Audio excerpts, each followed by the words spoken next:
Bienvenidos a Mesa de Periodistas, una mesa de lujo con los periodistas mexicanos más importantes, no solamente en México, sino también en Estados Unidos. ¿Por qué? Porque vamos a hablar de la migración. Deportaciones masivas, redadas en iglesias y en escuelas. Donald Trump promueve una guerra contra los migrantes a los que acusa sin pruebas de envenenar al país. Convirtió este tema, sin duda, en una bandera política, un discurso basado en el miedo y la desinformación que ha encendido un clima de odio que, según algunos, provoca ataques y acoso a comunidades enteras. Todo para cumplir la meta del mayor operativo de deportación en la historia estadounidense, según sus palabras. Pero detrás de ese discurso hay millones de personas que sostienen la economía, construyen ciudades y mantienen viva la esencia de un país hecho por migrantes. Le doy la bienvenida a nuestra mesa de lujo. Luis Cárdenas, periodista de MBS, El Universal y El Heraldo. También nos acompaña Armando Guzmán, periodista internacional, columnista en El Economista, un colaborador de José Cárdenas en Telefórmula, está en Estados Unidos. Y también Primitivo Olvera, otro gran periodista de Grupo Fórmula. Bienvenidos a los tres, están en la mesa de periodistas. Un honor. Gracias, buenas tardes. ¿Estados Unidos vive una crisis migratoria real o estamos ante una crisis política construida desde lo electoral? Primitivo. Pues no creo que viva una crisis migratoria real. Es una crisis migratoria que está provocando el gobierno de Donald Trump al llevar a los hechos, al llevar a la práctica este discurso con el cual se ha encumbrado no de ahora, sino desde el 2016. Es una crisis migratoria que está afectando a la economía estadounidense porque esta declaración de guerra contra mexicanos, contra centroamericanos, contra todos los inmigrantes irregulares allá en Estados Unidos, está por provocar, y eso lo hemos platicado muchas veces, una escasez, o ya está provocando una escasez de mano de obra. La crisis migratoria va hacia allá y la está provocando Donald Trump. ¿Es un tema político? Sí, es una bandera política de la que está sacando pues rentabilidad, sin lugar a dudas, hacia su base dura, pero que en términos económicos está generando el propio Donald Trump. Armando, voy contigo. Como periodista mexicano, pero desde Estados Unidos, la historia se entiende generalmente de manera diferente. Te voy a decir, yo estoy muy de acuerdo con lo que dice Primo, porque en realidad lo que estamos viendo no es más que lo artificial de una crisis que en realidad no existe. Y esa crisis sobre inmigración y sobre que todos los inmigrantes son criminales es solamente fantasía en la mente de Donald Trump. Lo que ocurre es que es una muy buena forma de vender. Él, desde que llegó a la presidencia la primera vez, lo hizo ayudado de mercadólogos que le dijeron, si quieres ganar, tienes que atacar a México, tienes que atacar a los mexicanos y tienes que atacar a los inmigrantes indocumentados y con eso te van a adorar. Y eso hizo y le resultó, no solamente una, sino dos veces. Entonces, ahora lo que estamos viendo es un gobierno en crisis, que tiene muchas crisis por todas partes. Lo del Medio Oriente y el éxito que todo el mundo está cantando el día de hoy. Vamos a ver en realidad cómo ocurre. Pero después de eso, date cuenta, tenemos un gobierno que está cerrado, que tiene más de una semana cerrado, que podría extender ese cierre a muchos otros. Exactamente todo lo que maneja Donald Trump está hecho un verdadero relajo. Y él no sabe cómo salirse de esto. Cuando te dicen que vas a... Y esto se lo dijo él a militares. Cuando te dicen que vas a la ciudad de Portland, que es la capital en Oregon, es una ciudad tranquila, es una ciudad lindísima. Él dice que se ve como una ciudad en guerra. Se lo dice a los militares, se lo dice a la nación y la nación se lo cree. Tú vas a Portland, no pasa nada, todo el mundo está tranquilo haciendo su vida. Exactamente igual que cuando dijo que en Washington teníamos un ambiente de seguridad increíble y que nadie salía a cenar porque había tanta criminalidad. Eso es mentira, eso nunca ocurrió. Los soldados siguen ahí por la Casa Blanca y por los lugares donde les toman fotografías, pero no van al lugar en donde está realmente el problema. En Chicago estamos viendo lo mismo. Entonces, obviamente, cuando él manda a la gente, lo único que crea es una revolución, es una rebelión en contra de todos estos agentes de la ley de ICE que andan todos cubiertos y enmascarados y de la Guardia Nacional. Y en realidad lo que crean es un verdadero relajo con toda la gente en la calle. Y la gente que protesta contra ellos no son los inmigrantes indocumentados. Esos están escondidos de ellos. Los que protestan contra él son estadounidenses. que están ya hartos de que él esté causando todos estos problemas. En Chicago, otra vez. En este momento hemos visto a los estados yendo a las cortes de justicia para pedir que detengan todas estas operaciones. La gente está contra eso, él está contra eso, pero a él le parece que sembrando este tipo de desorden puede convertir en algo normal este tipo de uso de fuerza y entonces aplicarla cuando él la necesite en cualquier lugar. Dentro de un mes hay elecciones a nivel local. 45 estados tendrán elecciones locales a nivel de Congreso estatal, a nivel de mesas de educación, de mesas de supervisores, que son los que manejan los condados. Y esa gente va a pagar, los republicanos van a pagar muy caro lo que está haciendo Donald Trump. Y si él tiene un descalabro ahí, entonces hay que prepararse porque el año próximo, en noviembre, cuando haya elecciones de medio término y el Congreso esté en juego, el Congreso se lo van a quitar. Eso es lo que él está tratando de evitar. Y con este uso de fuerza, él puede normalizar y al rato volver este uso de fuerza costumbre en contra de cualquier cosa que a él no le guste. Esa es la parte electoral. Luis. Bueno, de entrada, de verdad muy agradecido. Gracias por permitirme estar aquí. Es un honor compartir mesa, además con tan distinguidas personalidades. Tengo ahí un punto que me ha llamado la atención, tanto de lo que dice Primo como lo que nos dice Armando. Coincido en lo fundamental en todo. Yo agregaría algo que me llama la atención y me preocupa sobre lo que no solamente pasa con Trump, sino con lo que está pasando con los movimientos de populismo global. Hoy pareciera que el sistema democrático simple y sencillamente está en una gran crisis porque no ha podido ofrecer soluciones, pues digamos, más palpables, más abiertas, más inmediatas a gran parte de sus poblaciones gobernadas. Como en cualquier sistema hay ganadores, hay perdedores y ha habido pues una cantidad importante de gente, particularmente en los Estados Unidos, que se siente traicionada, que se siente engañada por lo que pues era un American Way of Life, una manera de salir adelante. Tú ibas a estudiar, ibas a tener un trabajo, ibas a lograr tal o cual cosa y hoy pues sí, hay una crisis generalizada que, insisto, no solamente es de los Estados Unidos, sino de gran parte del planeta. Estamos viendo pues mucha gente que se va enojando y se va enojando y se va enojando y empezamos a ver una frustración que se termina por convertir en poder. Vemos hombres pequeños e inseguros que terminan con esa inseguridad y pequeñez convertidos en grandes tiranos. Y eso es lo que a mí sí me llega a dar un poco de terror, lo confieso. Nos comenta muy bien Armando cómo pues vemos sí a los soldados en varias partes de la Unión Americana, particularmente en Washington, cómo está amenazando el caso de Chicago, cómo está pasando lo de Oregon y todo eso buscando la misma narrativa. Hay migrantes que nos están causando problemas, porque el populista lo primero que necesita es a un enemigo y tiene que tener siempre a ese enemigo en la mira. Si realmente en un mes, y ojalá que así sea, viene un gran descalabro del Partido Republicano, creo que sí, podremos empezar a ver a lo mejor un atemperamiento, a lo mejor bajarle un poquito a este discurso tan radical que ha manejado Donald Trump. Pero si no, quizá empecemos a ver otra cosa. Y algo que han manifestado pues varias encuestas, habría que analizarlas a detalle, es que gran parte de los estadounidenses están de acuerdo al menos con una parte de la política migratoria de Donald Trump. Es más fácil echarle la culpa al de enfrente que echarse la culpa a uno mismo y saber qué es lo que está mal en uno mismo. Es más fácil ser una víctima y decir ellos nos quieren afectar que decir nosotros la regamos por tal y tal y tal cosa. Entonces creo que va a ser muy interesante lo que suceda con el tema electoral que bien nos pone aquí en la mesa Armando, porque si al final resulta que el descalabro no es tal y que hay una posibilidad de subir la apuesta para retener o superar la presencia republicana en el Congreso para el siguiente año, podremos empezar a ver un Trump más y más y más radical.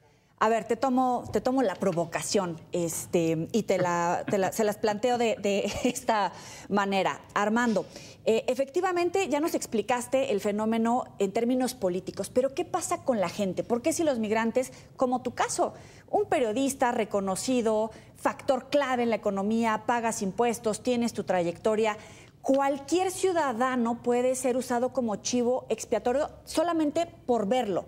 ¿Cómo lo asimila la comunidad también estadounidense o de otros migrantes en la Unión Americana? Como un abuso de autoridad, que es lo que estamos viendo. Donald Trump tiene este vicio de abusar de la autoridad presidencial en absolutamente todo lo que le da la gana. Y a mí me maravilla ver, por ejemplo, a Mark Carney, el primer ministro de Canadá, que viene aquí y le empieza a sobar el hombro y a decirle: señor, usted es el gran señor, ojalá y tengamos algún acuerdo de parte suya. Se fue con las manos vacías, pero vino y le hizo todo el cuento a Donald Trump. Donald Trump tiene este problema psicológico de que necesita que lo estén alabando. Y entonces lo que la gente le ha dicho y lo que la gente le manifiesta, no los migrantes, los ciudadanos de Estados Unidos, y por cierto, habemos 70 millones de latinos o de hispanos o de mexicoamericanos o descendientes de mexicanos que no tenemos ningún problema migratorio y podemos votar y podemos hacer muchas cosas y nadie nos puede parar. Pero lo que ocurre es que inmigración sabe exactamente a dónde se va a meter. Ellos tienen listas de gente que ha sido ya encontrada como gente que debe ser expulsada de Estados Unidos. Entonces ellos tienen nombres, direcciones, etc. Por eso es que ellos van a un lugar específico. Con Primo lo hemos discutido muchas veces. El hecho de que solamente haya 5 o 6 mil guardias migratorios que están dedicados a este tipo de operación de sacar a la gente. Por eso es que tú no lo ves por todo el país, sino que lo ves hoy en Chicago y hoy en Portland, el otro día en California, después en Washington, porque no tienen a más gente. Pero él sabe que haciendo suficiente ruido puede crear toda esta inquietud dentro de su base y dentro de la gente que lo aplaude y pero esa gente no es mucha. Esa gente asciende al 30 o 35%, que es el constante que él ha tenido siempre. El resto de la gente ve esto como un abuso de autoridad y como algo que rechazan. Por eso es que no creo que le vaya a ir bien después. Vamos a hacer una pequeña pausa en la mesa de periodistas, pero les dejo este planteamiento. El gobierno de México ha quedado rebasado en la defensa de los migrantes porque estamos negociando o en la revisión del Tratado Comercial México-Estados Unidos y Canadá. ¿Ha hecho lo suficiente el gobierno mexicano? Vamos a la pausa, volvemos. Continuamos en la mesa de periodistas. Cuando vemos estos operativos en Chicago, en California, por mencionar algunos, en contra de latinos y evidentemente mexicanos, el planteamiento es el siguiente. A algunos les da evidentemente impotencia, dolor, coraje, frustración, pero muchos otros dicen, efectivamente, hay muchos migrantes que no están de manera regular en territorio mexicano y algunos que podrían tener un tema con la ley. El gobierno mexicano ha quedado rebasado, Luis, en su defensa a los connacionales, porque estamos revisando el Tratado Comercial México-Estados Unidos y Canadá. ¿Lo ha rebasado? ¿Está siendo inteligente, políticamente correcto? ¿Cómo lo evalúas? Creo que es una pregunta muy interesante en un momento tan complicado como el que estamos viviendo. Yo calificaría al gobierno mexicano como políticamente correcto, inclusive demasiado cauto. Como periodista, como comunicador, me gustaría ver un poco más de pleito, por supuesto, pero como una visión estadista, creo que están apostando a lo que bien nos decía hace un momento Armando. Hay que ponerle velitas al señor, hay que tratarlo bien, no hay que hacerlo enojar. De ahí que el gobierno mexicano ha hecho todo lo posible por evitar que Claudia Sheinbaum llegue a encontrarse con Donald Trump. Llegue a ir a la Casa Blanca. Le tienen miedo a una celada como aquella que le puso a Zelensky o aquella que hizo pues con los representantes, con el presidente de Sudáfrica, si no me equivoco, donde pues empezó ahí a cuestionarlo y, como decimos los mexicanos, le hizo montón, ¿no? A Zelensky y a Sudáfrica en algún momento. Están tratando de evitar a todas luces que llegara a pasar algo similar. México es un socio muy importante también para los Estados Unidos. Y de ahí que pues están poniendo varias cartas sobre la mesa. Y déjenme citar un ejemplo que me viene a la mente y que es muy revelador desde mi perspectiva. Hace relativamente poco tiempo, 2, 3 meses será, cuando el Alligator Alcatraz era una de las grandes notas que se estaban dando por esta cárcel, pues que no era más que una lona puesta en un pantano, en una zona inhabitable. Ahí había un intento de aeródromo y tuvo que suspenderse, pues porque no tenía ninguna funcionalidad, con calor, con unas condiciones realmente totalmente reprobables. Tenían a muchas personas y tienen todavía pues ahí a muchas personas retenidas. Es el caso de 2 mexicanos. Uno de ellos efectivamente estaba viviendo de manera ilegal en los Estados Unidos. El otro era su hermano, lo había ido a visitar. Los detienen en Florida por una infracción menor de tránsito, si no me equivoco, un asunto de un vidrio polarizado, algo por el estilo, y llevan a estos hermanos a Alligator, Alcatraz. Yo en mi programa en MBS tuve oportunidad de platicar con el padre de estos hermanos. Y cuando seguían detenidos, el papá estaba muy molesto, realmente muy molesto y desesperado por tratar de que les dieran libertad a sus hijos, con toda razón. Al final, gracias a las gestiones del gobierno mexicano y muchas cosas, los chavos terminaron en libertad y cuando pudimos platicar con ellos, estaban con todo para demandar al gobierno estadounidense. Y creo que tenían una razón en demandarlos. El acuerdo, que no sé de dónde vino, yo sospecho que de la Cancillería, sí, pues los calmó, por decirlos de alguna manera, y trató de apagar ese fuego que podía hacerse más grande políticamente hablando. Creo que el gobierno está jugando a eso, a tratar de apagar fuegos, a tratar de tender los puentes que se puedan antes de que pues la cosa se salga de control, porque hay que aceptar algo. Trump, sí, coincido, es un tipo que no está precisamente muy sano de sus facultades mentales, pero es el tipo que domina el país más poderoso del planeta. Y todo mundo quiere tener un negocio con los Estados Unidos por el mercado que representa, pero también por el poder inclusive militar que representa. Yo no sé cómo le va a salir esto de la Franja de Gaza y de Israel, pero bueno, puede ser que en una de esas termine por dar alguna sorpresa, que lo termine por fortalecer. Y sí, tiene al mundo literalmente besándole los pies para tratar de no hacer enfadar al señor de la Casa Blanca, porque las consecuencias pueden ser devastadoras.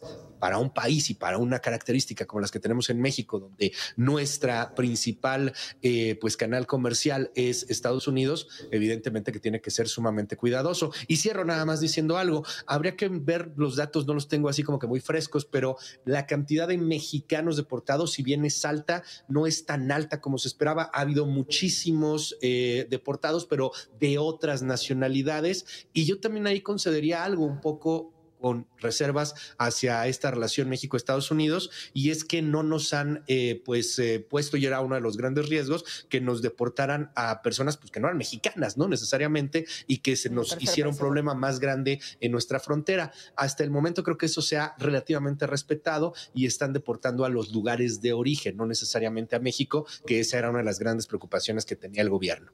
Por lo menos ese logro. Primitivo, tú en los espacios que tienes bajo tu dirección o ante tus micrófonos has abordado el tema y también has puesto sobre la mesa por qué los mexicanos vamos a Estados Unidos.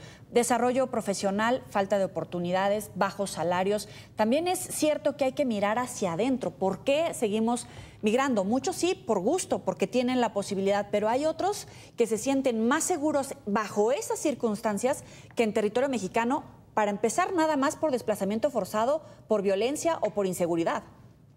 Bueno, la mayoría no emigra por gusto, no viaja a Estados Unidos a buscar una vida arriesgándose por gusto. Son muy pocos en este comparativo entre quienes llegan con una carrera, con un puesto de trabajo o para estudiar de alguna manera, que aquellos que llegan con la idea de buscar vida, ¿no? De buscar un mejor nivel de vida, huyendo de la violencia y también expulsados por un país que ha sido incapaz de generar fuentes de trabajo adecuadas, fuentes de trabajo dignas. Hay algo también de herencia, ¿no? Desde los últimos 60, 70 años, desde prácticamente la Segunda Guerra Mundial, pues hay familias completas que ven en Estados Unidos la única o la mejor manera de subsistir, y entonces se han ido los abuelos, los padres, los hijos, los nietos, y ya es una forma de subsistir, pero sin lugar a dudas es la falta de oportunidades reales, la falta del mercado laboral mexicano de generar puestos de trabajo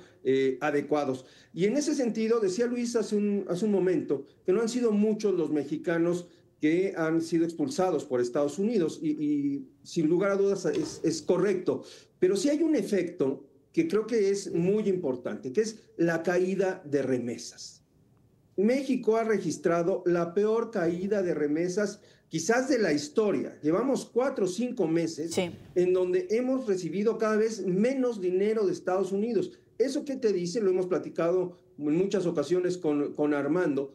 Pues te dice que hay miedo en Estados Unidos, de que la gente en Estados Unidos ya no está trabajando como estaba trabajando antes, no está recibiendo los mismos ingresos quizás. Y en segundo lugar, no tienen la posibilidad ni la prioridad de mandarle el dinero a sus familias ante la incertidumbre que te genera el que mañana podrías estar detenido.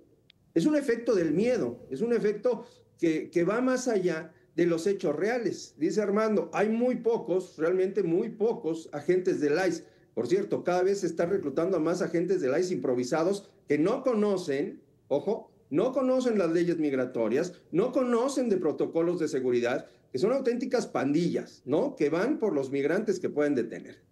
Y por el otro lado, decía, pues sí, no son muchos los agentes del ICE y como dice Luis, no son demasiados los mexicanos deportados en comparación con otras nacionalidades, pero el efecto del miedo ahí está. Hay que entender que el gobierno de Donald Trump es un gobierno altamente mediático. Y ahí está presente todo el tiempo con esta situación de mandar un mensaje contundente y además brutal. Armando, voy contigo 1 minuto para concluir y tu comentario final, independientemente de lo que vayas a agregar, si realmente Trump va a lograr frenar esta migración o incluso el gobierno de la presidenta Claudia Sheinbaum, tu evaluación general. Déjame unir las dos cosas que decía Luis y Primo y te respondo inmediatamente. Claro. Lo que pasa es que el gobierno mexicano no se ha dado cuenta precisamente de esto de las remesas y ha sido siempre muy temeroso. No es de ahora. Desde el PRI decían, no es asunto nuestro, es asunto de Estados Unidos. No, es asunto de México. Ve la cantidad de mexicanos que se tienen que ir. Por un lado. Por el otro, se afectan las remesas. Si el gobierno estuviera haciendo cabildeo aquí en Washington, como lo hacen un montón de otros países, entonces tendrían las remesas algún tipo de seguridad. Y mientras más combatientes haya a la inmigración indocumentada, no solo como Trump, sino en cada uno de los estados republicanos, peor y peor va a ser la cuestión de las remesas. Ahora, hay otra cosa, y respondiendo a tu pregunta, esta es una crisis artificial. Esta es una crisis artificial porque no es que tengamos una crisis de inmigración en Estados Unidos. ¿Saben ustedes lo que tenemos? Tenemos una crisis laboral en la que las leyes laborales no se están respetando. Empieza a multar y a castigar a los estadounidenses que contratan a indocumentados para que anden cortando el pasto a bajos salarios, para que estén en la construcción a bajos salarios, para que estén en un montón de empleos, desde hacer pan hasta hacer casas con bajos salarios y muy por debajo de la ley. Castiga a esa gente y esto se va a acabar así. Lo empiezas a cerrar a las 8 de la mañana, a las 5 de la tarde. Ya no hay inmigrantes ilegales en Estados Unidos porque no vas a poder trabajar. Pero mientras viene la realidad, la hipocresía gana y entonces Donald Trump inventa toda esta crisis y tenemos lo que tenemos hoy. Luis Cárdenas, 1 minuto. Bueno, yo coincido totalmente en este punto. Va a haber una afectación severa económica. En el punto de las remesas que bien señala Primitivo, que bien señala Armando, yo agregaría un punto adicional.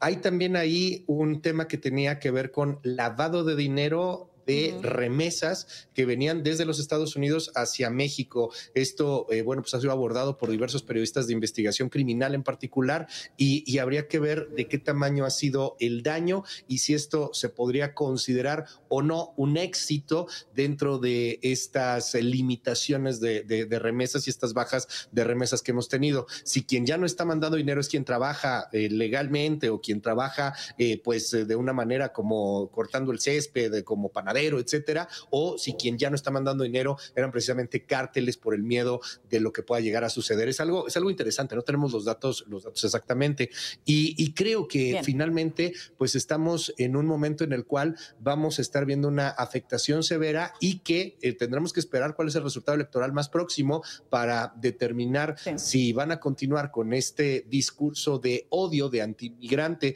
que termina por beneficiar a un sector o si por el el contrario, pues las cosas pueden cambiar.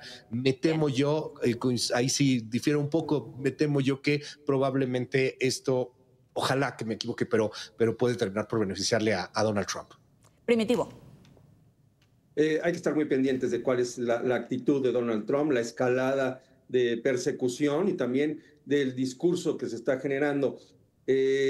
Sí quiero mencionar aquí, ver qué va a pasar con el tema del Super Bowl, ¿no? Y del famoso Bad Bunny, que se ha convertido en un vocero, casi en el principal opositor a las políticas de Donald Trump, y eso te dice de la escasez de cuadros del Partido Demócrata que hay, que nadie ha tomado la voz realmente importante. Y bueno, vamos a ver qué ocurre. Yo creo que México no tiene mucho margen de maniobra para hacer mucho más de lo que hace, y es que habrá que aguantar de aquí a los próximos meses, por lo menos. Viene un año muy complicado con la renegociación del Tratado de Libre Comercio.